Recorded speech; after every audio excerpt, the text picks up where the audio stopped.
ഇന്നത്തെ ലഞ്ച് നോക്കാം. ഇന്ന് സ്പെഷ്യലായിട്ട് കടലപ്രഥമൻ തയ്യാറാക്കിയിട്ടുണ്ട് അച്ഛൻ്റെ പിറന്നാളിന്. പൊരിച്ചേറി, ചമ്മന്തി, പുളിശ്ശേരി, ചെമ്പവരിച്ചോറ്, തക്കാളിച്ചോറ്,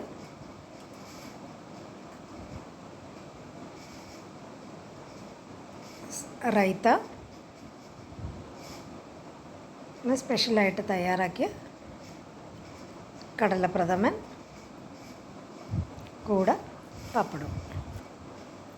സിമ്പിളായിട്ടുള്ള ഒരു ഊണും കൂടെ പായസവും.